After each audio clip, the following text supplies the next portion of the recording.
నేను డాక్టర్ జాషువా అండి, ఎండి general nursing చేసి గుంటూరు కొత్తపేట ఆశ్రయ హాస్పిటల్లో కన్సల్టెంట్ ఫిజిషియన్ గా ప్రాక్టీస్ చేస్తున్నాను. ఈ రోజు మనం డయాబెటీస్ మిల్లెటస్ వలన మన శరీరానికి కలిగే నష్టాలు ఏంటి, దాని వలన మనకు ఏ విధమైన ఆరోగ్య సమస్యలు వస్తాయి, అది ఎలాగూ బయటపడుతుంది అనే విషయాల గురించి మనం చూద్దాం. డయాబెటీస్ అంటే ఇది రక్తంలో గ్లూకోజ్ కు సంబంధించింది అనే సంగతి మనం చూసాం కదా, తెలుసుకున్నాం కదా. ఈ రక్తంలో గ్లూకోజ్ అనేది ఎక్కువ కాలం ప్రొలాంగ్డ్ పీరియడ్స్ కనుక ఉంటే అది అన్ని అవయవాలపైన దుష్ప్రభావం చూపించి ఆరోగ్య సమస్యలు కలుగ చేస్తుంది. అయితే నేరుగా గ్లూకోజ్ ఎక్కువైతే శరీరంలో కలిగే ఆరోగ్య సమస్యలు ఏంటి, ఇండైరెక్ట్ గా అంటే అది అవయవాల మీద దుష్ప్రభావం చూపిస్తే కలిగే ఆరోగ్య సమస్యలు ఏంటి అనేది చూద్దాం. అయితే ఈరోజు నేరుగా షుగర్ వలన, హైపర్ గ్లైసీమియా వలన ఏమి ఆరోగ్య సమస్యలు వస్తాయి మనం చూస్తే, రక్తంలో గ్లూకోజ్ ఎక్కువ అవటం వలన టైర్డ్నెస్ ఉంటుంది, చాలా అలసటగా ఉంటుంది, పాస్ ఎక్కువ సార్లు రావటం అంటే పాలియూరియా అంటారు, తర్వాత పాలిడిప్సియా అంటే దాహం అధికంగా ఉండటం, తర్వాత జనరల్ వీక్నెస్ బాగా నీరసంగా ఉండటం అనేది జరుగుతూ ఉంది, కాళ్ళు చేతులు తిమ్మిరిగా ఉండటము, కొన్నిసార్లు మద్దుబారిపోయినట్టుగా ఉండటం అనేది కూడా జరుగుతూ ఉంటుంది. ఇది షుగర్ ఎక్కువగా ఉన్నప్పుడు వచ్చే సమస్యలు. ఇంకా కొంతమందికి బాడీ పెయిన్స్ అంటే శరీరం అంతా కూడా ఒళ్ళంతా నొప్పులుగా ఉండటం అనేది జరుగుతుంది. కొంతమందికి అయితే కీళ్లు నొప్పులు,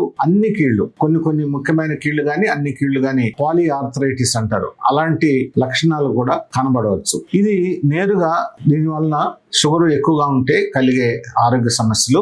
కొన్నిసార్లు షుగర్ ఎక్కువగా ఉండటం వలన ఇమ్యూనో డెఫిషియన్సీ అంటే వ్యాధి నిరోధక శక్తి అనేది తగ్గిపోతుంది. ఇలాగ వ్యాధి నిరోధక శక్తి తగ్గిపోవటం వలన శరీరంలో అనేక రకాలైన ఇన్ఫెక్షన్స్ వస్తాయి. ముఖ్యంగా చర్మం మీద రకరకాల చిన్న గుల్లలు రావటం కానీ, లేకపోతే బొబ్బలు రావటం, గడ్డలు రావటం, చీము గడ్డలు రావటం జరుగుతుంది. కొన్నిసార్లు లంగ్ ఇన్ఫెక్షన్స్ బాగా ఎక్కువగా వస్తూ ఉంటాయి, ముఖ్యంగా లంగ్స్ కి టీబీ రావటం అనేది జరుగుతూ ఉంటుంది. ఇలాగూ రకరకాలైన ఇన్ఫెక్షన్స్ వస్తూ ఉంటాయి. కొన్నిసార్లు ఏదైనా గాయం తగిలితే మామూలుగా గాయం 5-6 రోజులకు తగ్గిపోతుంది, కానీ కొంతమంది పేషెంట్స్ వచ్చి నాకు నెల రోజులైనా 2 నెలలైనా గాయం తగ్గట్లేదు, ఏంటి కారణం అని వస్తారు. అప్పుడు వారికి షుగర్ కనుక పరీక్ష చేస్తే వారికి డయాబెటీస్ మిల్లెటస్ అనేది గుర్తించడం జరుగుతుంది. అంటే వ్యాధి నిరోధక శక్తి తగ్గటం వలన హీలింగ్ అనేది డిలే అవుతుంది, అంటే గాయం అనేది మానటం అనేది ఆలస్యం అవుతుంది. కొన్నిసార్లు రక్తంలో గ్లూకోజ్ ఎక్కువగా ఉండటం, ముఖ్యంగా టైప్ 1 డయాబెటీస్ లో ఏమవుతుందంటే డయాబెటిక్ కీటోఎసిడోసిస్ అనే ఒక ఆరోగ్య సమస్య వస్తుంది. దీంట్లో ఏమవుతుందంటే రక్తంలో యాసిడ్ బేస్ బ్యాలెన్స్ అనేది డిస్టర్బ్ అవుతుంది.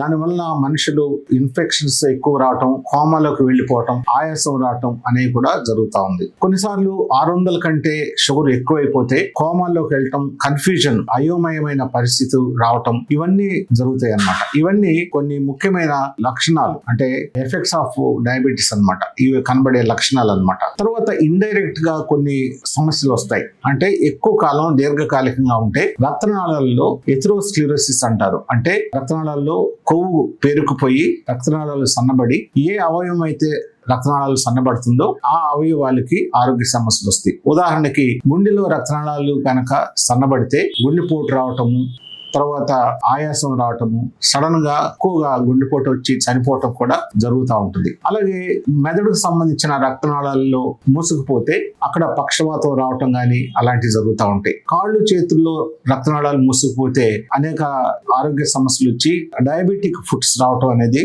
జరుగుతుంది. తర్వాత కళ్ళల్లో రక్తనాళాలు మూసుకుపోతే డయాబెటిక్ రెటినోపతి అంటారు, ఆ సమస్య వస్తుంది. తర్వాత కిడ్నీస్ నరాలు అంటే ఆర్టరీ అనేది కనుక బ్లాక్ అయితే కిడ్నీ సన్నగా అయిపోవటము, చిన్నగా అయిపోవటము అనేది జరుగుతుంది. తర్వాత నరాలకు గనక ఈ సమస్య వస్తే డయాబెటిక్ న్యూరోపతి అంటారు, కాళ్ళు చేతులు తిమ్మిలు రావటం, తర్వాత ముద్దుబారిపోవటం, స్పర్శ తెలియకపోవటం, దాని వలన కాళ్ళకి పుండ్లు అంటే దెబ్బలు తగిలితే అది పట్టించుకోకపోవటం వలన, తెలియకపోవటం వలన దాని వలన కూడా ఆరోగ్య సమస్యలు వస్తూ ఉంటాయి అన్నమాట.